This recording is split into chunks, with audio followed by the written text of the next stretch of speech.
ಹೆಚ್ಚಿನ ಮಾಹಿತಿಯೊಂದಿಗೆ ನಮ್ಮ ಪ್ರತಿನಿಧಿ ಮುತ್ತಪ್ಪ ಈಗ ನೇರ ಸಂಪರ್ಕದಲ್ಲಿ ಜಾಯ್ನ್ ಆಗಿದ್ದಾರೆ. ಮುತ್ತಪ್ಪ, ಮಳೆ ತಂದಿರುವ ಅವಾಂತರ ಒಂದೆರಡಲ್ಲ. ತಾವೀಗ ಎಲ್ಲಿದ್ದೀರಿ? ತಾವು ಇದ್ದಂತ ಸ್ಥಳದಲ್ಲಿ ಮಳೆ ಏನೇನು ಅವಾಂತರ ಸೃಷ್ಟಿ ಮಾಡಿದೆ? ಹೇಗಿದೆ ಸದ್ಯದ ಪರಿಸ್ಥಿತಿ? ಮುಖ್ಯಮಂತ್ರಿಗಳು ಯಾವ್ಯಾವ ಕಡೆಗಳಲ್ಲಿ ಇವತ್ತು ರೌಂಡ್ಸ್ ಹೊಡಿತಾರೆ ಮುತ್ತಪ್ಪ?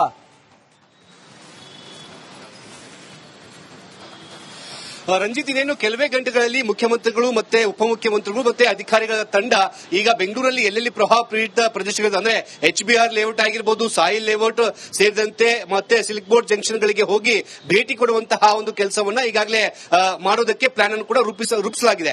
ಆದ್ರೆ ಮುಖ್ಯಮಂತ್ರಿಗಳು ಇದು ಮೊದಲಲ್ಲ, ಈ ಹಿಂದೆನೂ ಕೂಡ ಇದೇ ಜಾಗದಲ್ಲಿ ಪ್ರವಾಹ ಆದಂತಹ ಸಂದರ್ಭದಲ್ಲಿ ಇದೇ ಮುಖ್ಯಮಂತ್ರಿಗಳು ಮತ್ತೆ ಇದೇ ಉಪಮುಖ್ಯಮಂತ್ರಿಗಳು ಸ್ಥಳಗಳಿಗೆ ಭೇಟಿ ಕೊಟ್ಟು ಅಲ್ಲಿರುವಂತಹ ಸಮಸ್ಯೆಯನ್ನ ಬಗೆಹರಿಸಿ ಅಂತೇಳಿ BBMP ಅಧಿಕಾರಿಗಳು ಹಿಂದೆ ಕೂಡ ಸೂಚನೆ ಕೊಟ್ಟಿದ್ರು.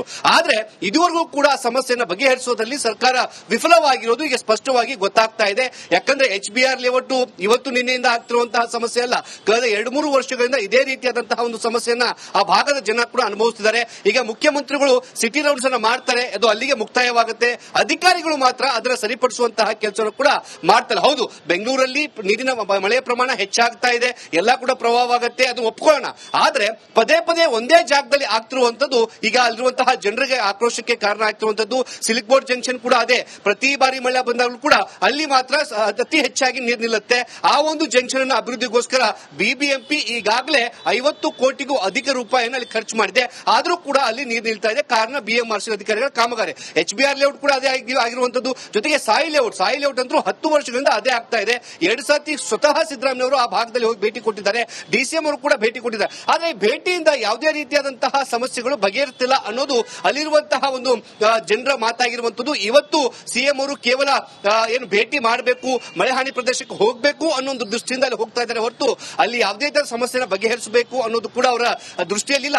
ಇದ್ರೂ ಕೂಡ ಅದು ಹಿಂದೆನೂ ಕೂಡ ಆಗ್ಬೇಕಾಗಿತ್ತು, ಆದ್ರೆ ಇದ್ರೂ ಕೂಡ ಆಗದಿರುವಂತದ್ದು ಈಗ ಜನರ ಆಕ್ರೋಶಕ್ಕೆ ಕಾರಣವಾಗಿದೆ. 11:30 ಸುಮಾರಿಗೆ CM ಅವರು ವಿಧಾನಸೌಧದಿಂದ ಹೊರಟು ಆ ಭಾಗಗಳಿಗೆ ಹೋಗಿ ಭೇಟಿ ಕೊಡುವಂತಹ ಕೆಲಸವನ್ನು ಮಾಡ್ತಾರೆ. ಆದ್ರೆ 1500 ಕೋಟಿ ರೂಪಾಯಿ ಇದುವರೆಗೂ ಅಂದ್ರೆ ಕಳೆದ 2-3 ವರ್ಷದಲ್ಲಿ 1500 ಕೋಟಿ ರೂಪಾಯಿ ಕೇವಲ ಬೆಂಗಳೂರಿನ ಪ್ರವಾಹ ಪೀಡಿತ ಪ್ರದೇಶಗಳನ್ನ ಅಭಿವೃದ್ಧಿ ಮಾಡೋಕೆ BBMP ಖರ್ಚು ಮಾಡಿರುವಂತದ್ದು. ಹಾಗಿದ್ರೆ ಆ ದುಡ್ಡು ಎಲ್ಲಿ ಹೋಯ್ತು ಅಂತ ಹೇಳಿ ಮುಖ್ಯಮಂತ್ರಿಗಳು ಇವತ್ತಿನ ಈ ಪ್ರವಾಹ ಪೀಡಿತ ಪ್ರದೇಶಗಳಿಗೆ ಹೋದಂತ ಸಂದರ್ಭದಲ್ಲಿ ಕೇಳಬೇಕು ಅಧಿಕಾರಿಗಳಿಗೆ ಅನ್ನೋದು ರಿಪಬ್ಲಿಕ್ನ ಒಂದು ಮನವಿ ಆಗಿರುವಂತದ್ದು.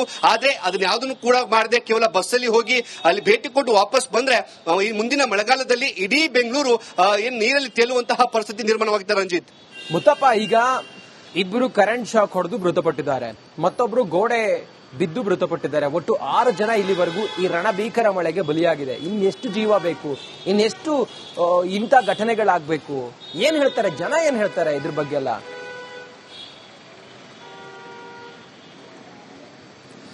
ರಂಜಿತ್, ಈಗಾಗಲೇ ಜನರು ಕೂಡ ಸಾಕಷ್ಟು ಆಕ್ರೋಶನ ಹೊರಹಾಕುವಂತಹ ಕೆಲಸ ಕೂಡ ಈಗ ಮಾಡಿದ್ದಾರೆ. ಈಗಾಗಲೇ ಬೆಂಗಳೂರಲ್ಲೇ 3 ಜನ ಈಗ ಮೃತಪಟ್ಟಿದ್ದಾರೆ. ಇಬ್ರು ವಿದ್ಯುತ್ ಸ್ಪರ್ಶಿಸಿ ಇಬ್ರು ಮೃತಪಟ್ಟಿದ್ದಾರೆ. ಒಬ್ರು ಮಹಿಳೆ ಆ ಹೊಟ್ಟೆಪಾಡಿಗಾಗಿ ದುಡ್ಕೊಳ್ಳೋಕೆ ಬೆಂಗಳೂರು ಬಂದಂತಹ ಮಹಿಳೆ ಗೋಡೆ ಕುಸಿದು ಮೃತಪಟ್ಟರೆ, ಬೆಂಗಳೂರು ರಾಜ್ಯದ ಬೇರೆ ಬೇರೆ ಭಾಗದಲ್ಲಿ 3 ಜನ ಅಂದ್ರೆ ಒಟ್ಟು 6 ಜನ ಈಗ ಮೃತಪಟ್ಟಿದ್ದಾರೆ. ಮೃತರ ಕುಟುಂಬಗಳಿಗೆ ಸರ್ಕಾರ 5 ಲಕ್ಷ ಘೋಷಣೆ ಮಾಡಿ ಸುಮ್ಮನಾಗ್ಬಿಡುತ್ತೆ. ಆದ್ರೆ ಜನರು ನಿತ್ಯವೂ ಕೂಡ ಸಮಸ್ಯೆ ಅನುಭವಿಸುವಂತಹ ಜನರು ಸರ್ಕಾರಕ್ಕೆ ಹಿಡಿ ಶಾಪ ಹಾಕುವಂತಹ ಕೆಲಸ ಕೂಡ ಮಾಡ್ತಾ ಇದ್ದಾರೆ.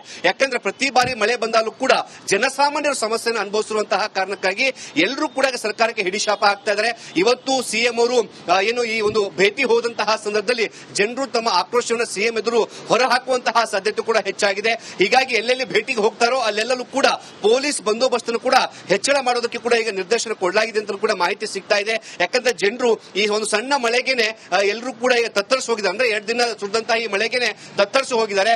ಈ ಮಳೆಗಾಲದಲ್ಲಿ ಇನ್ನೇನು ನಮ್ಮ ಪರಿಸ್ಥಿತಿ ಅನ್ನೋದು ಕೂಡ ಈಗ ಭಯದ ವಾತಾವರಣ ಕೂಡ ಈಗ ಬೆಂಗಳೂರಿನ ಜನಕ್ಕೆ ಸೃಷ್ಟಿ ಆಗಿರುವಂತದ್ದು. ಯಾಕಂದ್ರೆ ಟ್ಯಾಕ್ಸ್ ನ ಪ್ರಮಾಣ ಹೆಚ್ಚಿಗೆ ಮಾಡಿದ್ರು, ರೋಡ್ ಟ್ಯಾಕ್ಸ್ ಆಗಿರ್ಬೋದು, ಹಾಲಿನ ದರ ಎಲ್ಲವನ್ನು ಕೂಡ ಹೆಚ್ಚು ಮಾಡಿರುವಂತಹ ಸರ್ಕಾರ ಯಾಕೆ ಸಮಸ್ಯೆಯನ್ನ ಬಗೆಹರಿಸ್ತಿಲ್ಲ ಅನ್ನೋ ಒಂದು ಪ್ರಶ್ನೆನ ಜನಸಾಮಾನ್ಯರು ಕೇಳ್ತಿದ್ದಾರೆ. Ranjit, okay Muthappa, thank you ತಮ್ಮೆಲ್ಲ ಮಾಹಿತಿಗಾಗಿ.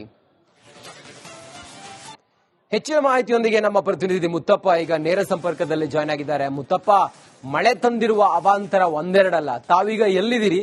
ತಾವು ಇದ್ದಂತ ಸ್ಥಳದಲ್ಲಿ ಮಳೆ ಏನೇನು ಅವಾಂತರ ಸೃಷ್ಟಿ ಮಾಡಿದೆ? ಹೇಗಿದೆ ಸದ್ಯದ ಪರಿಸ್ಥಿತಿ? ಮುಖ್ಯಮಂತ್ರಿಗಳು ಯಾವ್ಯಾವ ಕಡೆಗಳಲ್ಲಿ ಇವತ್ತು ರೌಂಡ್ಸ್ ಹೊಡಿತಾರೆ ಮುತ್ತಪ್ಪ?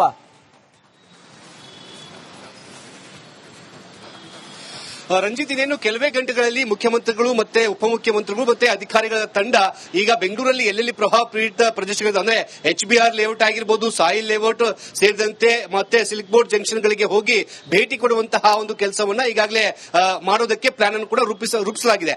ಆದ್ರೆ ಮುಖ್ಯಮಂತ್ರಿಗಳು ಇದು ಮೊದಲಲ್ಲ, ಈ ಹಿಂದೆನೂ ಕೂಡ ಇದೇ ಜಾಗದಲ್ಲಿ ಪ್ರವಾಹ ಆದಂತಹ ಸಂದರ್ಭದಲ್ಲಿ ಇದೇ ಮುಖ್ಯಮಂತ್ರಿಗಳು ಮತ್ತೆ ಇದೇ ಉಪಮುಖ್ಯಮಂತ್ರಿಗಳು ಸ್ಥಳಗಳಿಗೆ ಭೇಟಿ ಕೊಟ್ಟು ಅಲ್ಲಿರುವಂತಹ ಸಮಸ್ಯೆಯನ್ನು ಬಗೆಹರಿಸಿ ಅಂತೇಳಿ ಬಿಬಿಎಂಪಿ ಅಧಿಕಾರಿಗಳಿಗೆ ಹಿಂದೆ ಕೂಡ ಸೂಚನೆ ಕೊಟ್ಟಿದ್ರು.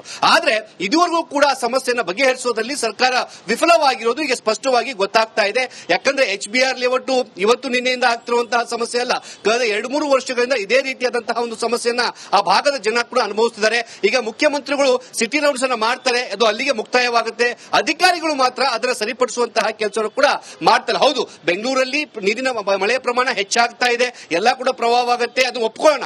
ಆದ್ರೆ ಪದೇ ಪದೇ ಒಂದೇ ಜಾಗದಲ್ಲಿ ಆಗ್ತಿರುವಂತದ್ದು ಈಗ ಅಲ್ಲಿರುವಂತಹ ಜನರಿಗೆ ಆಕ್ರೋಶಕ್ಕೆ ಕಾರಣ ಆಗ್ತಿರುವಂತದ್ದು. ಸಿಲ್ಕ್ ಬೋರ್ಡ್ ಜಂಕ್ಷನ್ ಕೂಡ ಅದೇ, ಪ್ರತಿ ಬಾರಿ ಮಳೆ ಬಂದಾಗಲೂ ಕೂಡ ಅಲ್ಲಿ ಮಾತ್ರ ಅತಿ ಹೆಚ್ಚಾಗಿ ನೀರು ನಿಲ್ಲುತ್ತೆ. ಆ ಒಂದು ಜಂಕ್ಷನ್ ಅನ್ನು ಅಭಿವೃದ್ಧಿಗೋಸ್ಕರ ಬಿಬಿಎಂಪಿ ಈಗಾಗಲೇ 50 ಕೋಟಿಗೂ ಅಧಿಕ ರೂಪಾಯಿಯನ್ನು ಅಲ್ಲಿ ಖರ್ಚು ಮಾಡಿದೆ. ಆದ್ರೂ ಕೂಡ ಅಲ್ಲಿ ನೀರು ನಿಲ್ತಾ ಇದೆ. ಕಾರಣ BMRC ಅಧಿಕಾರಿಗಳ ಕಾಮಗಾರಿ. HBR ಲೇಔಟ್ ಕೂಡ ಅದೇ ಆಗಿರುವಂತದ್ದು. ಜೊತೆಗೆ ಸಾಯಿ ಲೇಔಟ್ ಅಂತೂ 10 ವರ್ಷಗಳಿಂದ ಅದೇ ಆಗ್ತಾ ಇದೆ. 2 ಸತಿ ಸ್ವತಃ ಸಿದ್ದರಾಮಯ್ಯವರು ಆ ಭಾಗದಲ್ಲಿ ಹೋಗಿ ಭೇಟಿ ಕೊಟ್ಟಿದ್ದಾರೆ, DCM ಅವರು ಕೂಡ ಭೇಟಿ ಕೊಟ್ಟಿದ್ದಾರೆ. ಆದ್ರೆ ಈ ಭೇಟಿಯಿಂದ ಯಾವುದೇ ರೀತಿಯಾದಂತಹ ಸಮಸ್ಯೆಗಳು ಬಗೆಹರಿಸ್ತಿಲ್ಲ ಅನ್ನೋದು ಅಲ್ಲಿರುವಂತಹ ಒಂದು ಜನರ ಮಾತಾಗಿರುವಂತದ್ದು. ಇವತ್ತು ಸಿಎಂ ಅವರು ಕೇವಲ ಏನು ಭೇಟಿ ಮಾಡಬೇಕು, ಮಳೆ ಹಾನಿ ಪ್ರದೇಶಕ್ಕೆ ಹೋಗಬೇಕು ಅನ್ನೋ ಒಂದು ದೃಷ್ಟಿಯಿಂದ ಅಲ್ಲಿ ಹೋಗ್ತಾ ಇದ್ದಾರೆ ಹೊರತು ಅಲ್ಲಿ ಯಾವುದೇ ತರ ಸಮಸ್ಯೆನ ಬಗೆಹರಿಸಬೇಕು ಅನ್ನೋದು ಕೂಡ ಅವರ ದೃಷ್ಟಿಯಲ್ಲಿಲ್ಲ. ಇದ್ರೂ ಕೂಡ ಅದು ಹಿಂದೆನೂ ಕೂಡ ಆಗ್ಬೇಕಾಗಿತ್ತು, ಆದ್ರೆ ಇದ್ರೂ ಕೂಡ ಆಗದಿರುವಂತದ್ದು ಈಗ ಜನರ ಆಕ್ರೋಶಕ್ಕೆ ಕಾರಣವಾಗಿದೆ. 11:30 ಸುಮಾರಿಗೆ ಸಿಎಂ ಅವರು ವಿಧಾನಸೌಧದಿಂದ ಹೊರಟು ಆ ಭಾಗಗಳಿಗೆ ಹೋಗಿ ಭೇಟಿ ಕೊಡುವಂತಹ ಕೆಲಸವನ್ನು ಮಾಡ್ತಾರೆ. ಆದ್ರೆ 1500 ಕೋಟಿ ರೂಪಾಯಿ ಇದುವರೆಗೂ ಅಂದ್ರೆ ಕಳೆದ 2-3 ವರ್ಷದಲ್ಲಿ 1500 ಕೋಟಿ ರೂಪಾಯಿ ಕೇವಲ ಬೆಂಗಳೂರಿನ ಪ್ರವಾಹ ಪೀಡಿತ ಪ್ರದೇಶಗಳನ್ನ ಅಭಿವೃದ್ಧಿ ಮಾಡೋಕೆ ಬಿಬಿಎಂಪಿ ಖರ್ಚು ಮಾಡಿರುವಂತದ್ದು. ಹಾಗಿದ್ರೆ ಆ ದುಡ್ಡು ಎಲ್ಲಿ ಹೋಯ್ತು ಅಂತ ಹೇಳಿ ಮುಖ್ಯಮಂತ್ರಿಗಳು ಇವತ್ತಿನ ಈ ಪ್ರವಾಹ ಪೀಡಿತ ಪ್ರದೇಶಗಳಿಗೆ ಹೋದಂತ ಸಂದರ್ಭದಲ್ಲಿ ಕೇಳಬೇಕು ಅಧಿಕಾರಿಗಳಿಗೆ ಅನ್ನೋದು ರಿಪಬ್ಲಿಕ್ನ ಒಂದು ಮನವಿ ಆಗಿರುವಂತದ್ದು. ಆದ್ರೆ ಅದನ್ನ ಯಾವುದನ್ನು ಕೂಡ ಮಾಡದೆ ಕೇವಲ ಬಸ್ಸಲ್ಲಿ ಹೋಗಿ ಅಲ್ಲಿ ಭೇಟಿ ಕೊಟ್ಟು ವಾಪಸ್ ಬಂದ್ರೆ ಈ ಮುಂದಿನ ಮಳೆಗಾಲದಲ್ಲಿ ಇಡೀ ಬೆಂಗಳೂರು ನೀರಲ್ಲಿ ತೇಲುವಂತಹ ಪರಿಸ್ಥಿತಿ ನಿರ್ಮಾಣವಾಗಿದೆ. ರಂಜಿತ್, ಮುತ್ತಪ್ಪ, ಈಗ ಇಬ್ಬರು ಕರೆಂಟ್ ಶಾಕ್ ಹೊಡೆದು ಮೃತಪಟ್ಟಿದ್ದಾರೆ, ಮತ್ತೊಬ್ರು ಗೋಡೆ ಬಿದ್ದು ಮೃತಪಟ್ಟಿದ್ದಾರೆ. ಒಟ್ಟು 6 ಜನ ಇಲ್ಲಿವರೆಗೂ ಈ ರಣಭೀಕರ ಮಳೆಗೆ ಬಲಿಯಾಗಿದೆ. ಇನ್ನೆಷ್ಟು ಜೀವ ಬೇಕು, ಇನ್ನೆಷ್ಟು ಇಂಥ ಘಟನೆಗಳಾಗಬೇಕು? ಏನ್ ಹೇಳ್ತಾರೆ ಜನ, ಏನ್ ಹೇಳ್ತಾರೆ ಇದ್ರ ಬಗ್ಗೆ ಎಲ್ಲ?